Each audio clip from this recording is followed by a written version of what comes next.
tradisional Ya. bagi tim itu sendiri. Tapi ini dia untuk player of the game kita jatuh ke tangan Rainbow dengan penggunaan Lui-nya. Ini build-nya cukup simpel, Enchanted Talisman, ditambah lagi dengan Ice Queen One, Divine Wave, dan juga Glowing One. Nah bagi teman-teman yang pengen itemnya Lui, ini cocok banget untuk dipakai, rekomendasi banget. Tapi kalau untuk mekaniknya, silahkan replay sendiri. Gila average KJ sama teamfight participationnya.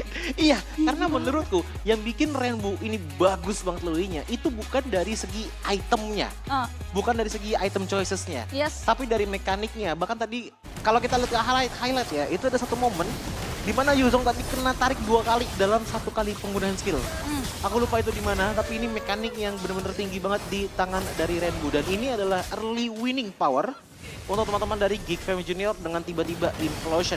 Namun masuk ke menit keempat, winning tersebut mulai di-shiftingkan tipis-tipis ke arah teman-teman dari Rebellion Blitz dengan ngambil ke arah Turtle dan tidak ada banyaknya follow up damage yang terjadi di sini. Ini yang saya bilang ya, 3 pemain berhasil di-secure kan. Iya. Tapi no follow up dari belakang. Nggak ada follow up karena ya balik lagi ya, itu udah kena ke arah di biru blitz semuanya.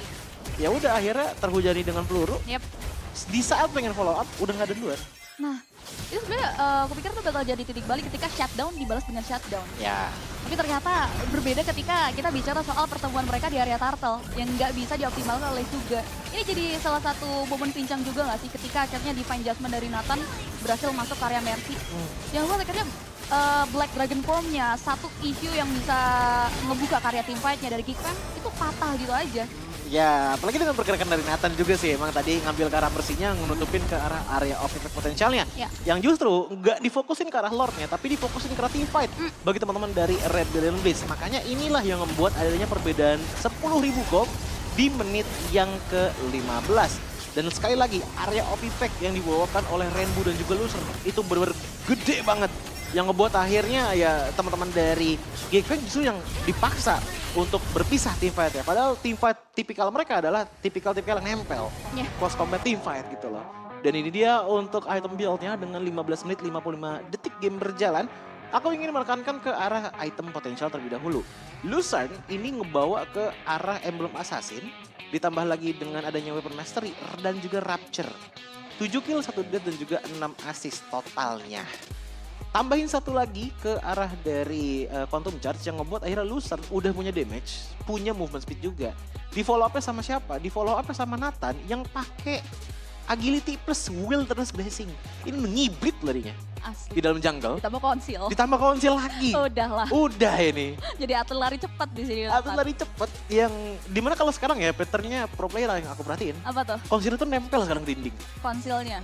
Jadi sambil jalan, Oke. ditempelin benar ke dinding, itu lebih nggak kelihatan dibandingkan dengan jalan biasa ya. Nyaru jadinya. Dan itu works kalau well. bahasanya. Dan itu works well banget. Dan lihat aja itemnya Lucerne. Dia ngambil ke arah Blade of Hephaestus, Malefic Roar, ditambah lagi dengan Blade of Despair dan juga Huskclaw. Ini item yang udah jadi pokok utamanya Beatrix. Siapa yang bisa nahan? Kalau kita ngeliat ke arah Mueza, ya dia bisa nahan dengan pasifnya. Tapi dengan penggunaan item baru ke arah Dreadnought Armor, Immortality, dan juga Vitality Crystal, menurutku ini belum bisa menjadi jawaban ultimatumnya. Justru jawaban ultimatumnya menurutku bisa jadi ke arah Blade Armor. Ya. Tapi ingat sekali lagi perbedaannya 10.000 gold. Jauh banget. Jauh sekali. Itu semua berubah ketika teamfight di Lord sih. Teamfight yang akhirnya Mercy nggak bisa into ke area teamfight oriented yang dibawa oleh Geekfam juga. Tapi Rich Guy by GoPay kita juga jatuh ke area Lucerne. Uniknya, kalau kita ngeliat ke arah dari segi damage dealt, 37.000 di tangan dari Lucerne. Tapi dia mendapatkan 7 kill, yang dimana kill paling tinggi. Cuman 2 kali lebih lipat lebih gedenya di tangan dari Luoyi. Dengan kill di angka 5 tapi assistnya sekitar 12 tadi. 12. Yang buat Rainbow sekarang menjadi the carry untuk di game kali ini. Justru Rainbow. Jadi damage pokoknya, finishernya di tangan dari Lucerne. Yes, itu kombinasi yang bagus banget dari Rebellion yang nggak bisa handle sebetulnya teman-teman dari Geekfam. Karena lihat bahkan untuk damage yang ditorehkan aja nggak nyampe setengahnya ya. Mungkin ya terbesar ada di tangan X-Magic, tapi ketika pasca X-Magic udah tershutdown, entah kenapa pamor X-Magic di game tadi akhirnya udah diambil sebetulnya celahnya oleh teman-teman dari Rebellion Z, but that's okay. Player of the game-nya menuju ke arah siapa? Dan Yep. ternyata player of the game-nya jatuh ke tangan dari Rainbow juga. Lagi-lagi average KD-nya pun tinggi banget. 3-0-11 dengan team fight participation di angka 78%. Ini adalah angka yang sangat tinggi, namun dari segi build itemnya ini cukup simpel juga. Masih sama dengan kebanyakan public dengan Enchanted Talisman, Lightning Truncheon, ditambah lagi dengan adanya Divine Glaive, Ice Queen One, dan Magic Veil yang mungkin saja bisa menuju ke arah Genius One. Kalau untuk dari Rainbow itu sendiri. Namun apa sebenarnya yang membuat dia menjadi player of the game? Aku sudah katakan untuk di arah awal tadi bahwa Novaria adalah tipikal hero yang bisa ngasih damage burst sesekali. Namun semua itu bisa diminimalisir dengan adanya Enchanted Talisman. Nah, aku tetap bilang sesekali karena kenapa? Tergantung sama akurasi juga. Beda sama Vexana, beda sama Loi yang biasanya kalau di depan udah ada musuh ya udah tinggal buka aja lingkarannya menuju ke arah mana. Nah, yang aku lihat dari sini adalah Rainbow itu nggak cuma ngebantu lewat Astral Recall aja. Dia juga ngebantu lewat Astral Echo. Dia juga ngebantu lewat Astral Meteor yang kebanyakan waktu digabungkan juga dengan adanya Violet Requiem yang dikeluarkan oleh Rio. Itu damage kan jadi double. Dan kalaupun emang dia ada Genius One, itu bakal ngebantu lagi Rio untuk memaksimalkan damage dari Molten Essence. Ditambah lagi ketika stick team fight ini, korelasi dari gerakan Rainbow itu di follow up juga oleh Lucerne. Ya. Itu yang ngebuat akhirnya sulit untuk bisa dihandle oleh teman-teman dari Kickfam. Siapapun yang udah keangkat itu kebanyakan waktu di game kali ini ya udah tumbang. Betul. Apalagi dengan Mereka nempel terus loh Lucerne sama Rainbow. iya, apalagi dengan Rainbow-nya juga udah megangnya ke arah dari Purify gitu loh. Kalaupun dia ditendang, dia gak peduli-peduli banget lah. Masih punya Purify gitu maksudnya. Untuk bisa melarikan diri dan lihat betapa besar damage-nya Ixia dari belakang dan dia nahan semua damage itu dari X-Magic. X-Magic pun akhirnya gak bisa melakukan apapun. Defensive side dari Suga pun ya ngelawan true damage, otomatis langsung diledakkan di tangan dari BQ dan akhirnya membuat game kedua pun jatuh ke tangan dari Rebellion Blitz. Yes, hal terbaik yang bisa dilakukan ya, setidaknya ada perlawanan yang diberikan oleh teman-teman dari Kickfam Junior untuk mengatasi setup demi setup yang dibuka oleh Rebellion Blitz. Dan tadi yang dibahas juga terkait emblem yang dibawa oleh Rio, ada Trill yang ngebuat akhirnya damage-nya mungkin se-eksplosif itu juga ketika dia buka Violet Requiem ataupun Special Migration. Dan masih ke arah Magic Emblem ya. Ditambah lagi dengan adanya satu Impure Rage yang dimana niatnya adalah untuk mempercepat jungle plus untuk bisa memperluas lagi damage-nya. Karena kalau nggak salah damage dari Impure Rage itu di level maksimal di angka 244 per 5 detik. Lumayan banyak lah damage-nya. Begitupun juga dengan adanya Rainbow untuk di game kali ini. Nah namun aku juga pengen nge-highlight nih ke arah dari Nathan-nya. Kenapa aku mau nge-highlight ke arah Nathan-nya? Kenapa tuh? Itemization-nya itu benar-benar full ke arah defensive power. Dan di sini Rio itu ngambilnya ke arah defensive yang scaling dengan damage juga. Molten Essence itu lebih ke arah untuk menambahin HP dan membuat syarat di mana semakin gede HP-nya, semakin gede damage-nya. Makanya dari segi itemization, dia ngambilnya yang ada unsur-unsur HP-nya. Bukan yang ada defense-nya. Antiquiras, Brute Force Breastplate, Immortality, dan juga Guardian Helmet. Nah, yang bertugas untuk menjadi badan terdepan adalah Nathan. Dengan Athena Shield, Immortality, dan juga Dominance Ice. Dan pemilihan item ini sudah sangat-sangat cocok untuk mendinai output damage dari Jinx misalkan. Yang sudah mengamankan ke arah Demon Hunter Sword bahkan, diikuti dengan adanya Malefic Roar, Berserker Fury, dan juga Hasclaw. Athena Shield di sini untuk nge-defense output dari X-Magic dan juga Suga. Apalagi dengan Radiant Armor yang hitungannya di revamp ya. Aktifnya itu bisa dibilang cukup lama. Level maksimal. 3 detik baru bisa maksimal lah dari segi pasifnya yang ngebuat dia menjadi kayak counter pokingan damage, bukan counter DPS power. Yes. Kalau menurutku seperti itu ya. Jangkauan dari skill 2 Rio juga tidak membuat akhirnya power dari Guinevere redup juga ya. Tadi kita lihat juga bagaimana Rio bisa ngoptimalin posisi dan juga follow up dari Rio yang ngebuat akhirnya Geekfam nggak bisa menerka. Dan tanpa adanya defensive magic juga yang ngebuat Suganya harus tewas hingga di kali kelima loh. Ya, makanya Banyak banget. kita juga akan ngeliat nih untuk dari segi post game-nya. Rizgai by GoPay jatuh ke tangan dari siapa dan ternyata Lucerne dengan Ixia-nya. Dan satu hal yang aku ingin note, dari game pertama hingga ke game yang kedua, damage setarat dari Geekfam Junior itu tidak lebih dari 5.000. Hanya satu lalat aja tadi yang Iya, perlu di-save. di game pertama itu 3.400.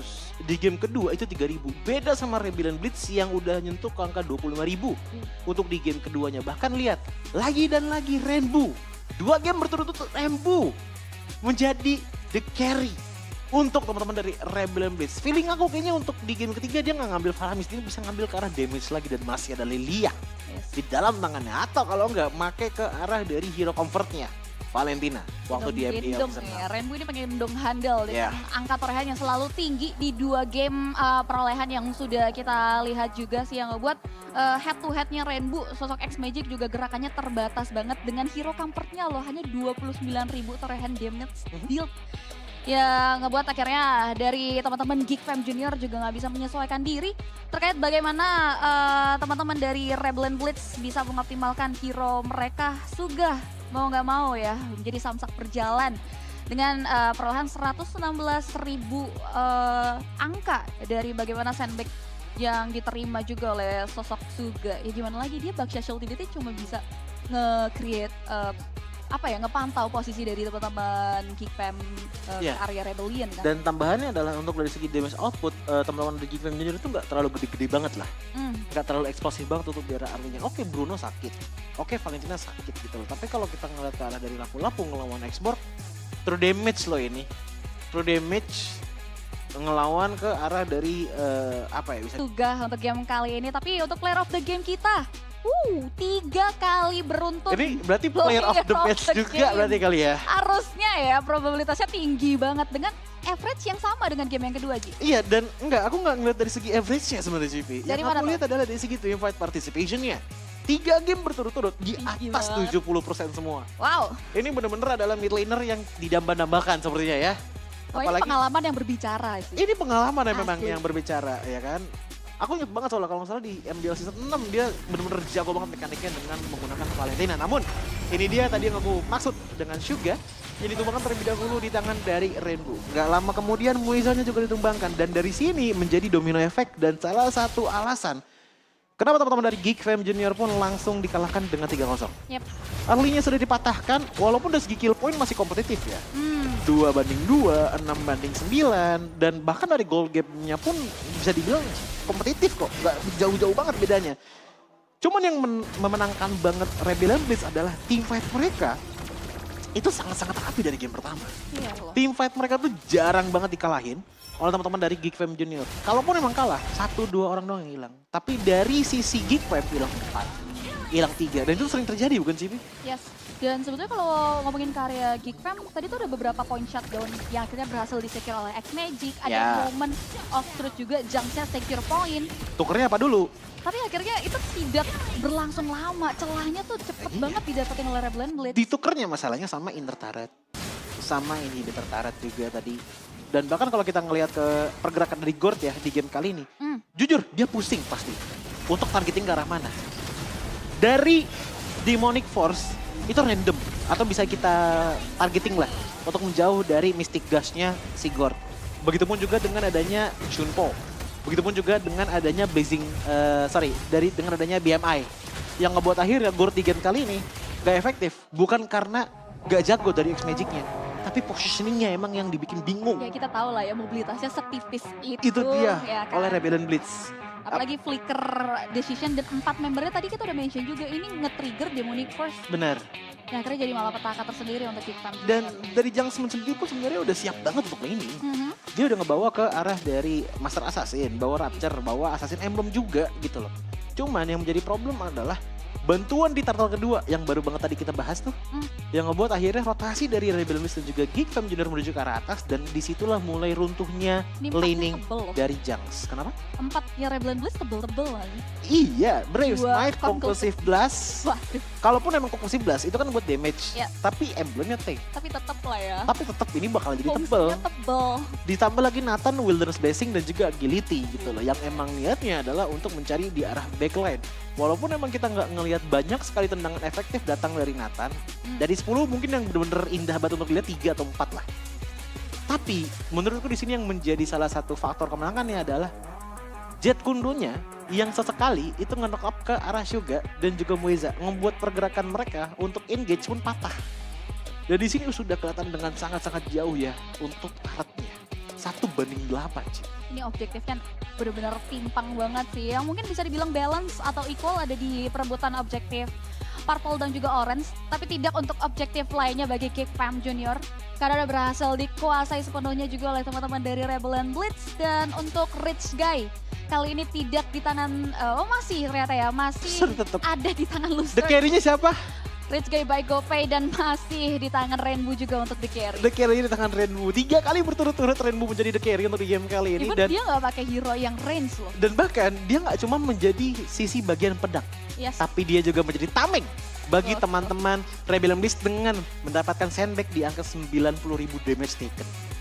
Waduh, balance banget Itu ya apa Rainbow aja? ya. Ini kayaknya hari Senin naik harganya nih. Ini waduh diskon ya Pak ya. Ini bener-bener Rainbow jadi rebutan sih. Bahkan lebih gede daripada Cloud loh. Damage potensialnya. Padahal itemnya cuma Clock of Destiny. Dan untuk post gamenya juga ternyata menariknya di game ketiga ini full diamankan oleh Rebellion. Iya, dan lagi Geek Fam Junior damage turretnya nggak nyampe 5.000 Cipi. Itu dari game pertama loh. Sekarang 2.600. Wow. Ini benar-benar ditekan banget ya dari segi mekanik Rebellion Blitz kepada Geek Fam Junior. So, kita akan lihat untuk player of the match ya akan jatuh ke tangan siapa. 3 kali kayaknya udah ada spoiler, berarti ini dia Rainbow yang menjadi player of the match-nya. Di game pertama menggunakan Loyi, di game kedua menggunakan Novaria, di game ketiga menggunakan Phoveus. Dan Rainbow mengatakan bahwa aku bisa semuanya. Mau jarak jauh, jarak dekat, atau melee sekalipun. Yes. Detail apapun akan ku hajar. Keren. Dan item untuk di game ketiganya itu benar-benar simple banget. Yang dicari adalah badan dan asal yang penting loncat kenain hit ke arah lawan dengan adanya satu Mystic Wand juga. Yang ngebuat akhirnya Rainbow di sini bukan worry damage-nya kurang. Worry-nya mananya yang kurang. Yep. Sehingga dia bawa Clock of Destiny di sana kan. Makanya Juga. bakal Destiny. Untuk sosok Rainbow ya kita semua sepakat ya deserve banget untuk Rainbow menjadi player of the match kita untuk game kali ini karena memang ini di match kita yang kedua Rainbow benar-benar bersinar banget untuk Rebellion Blitz atas kemenangan clean sweep dan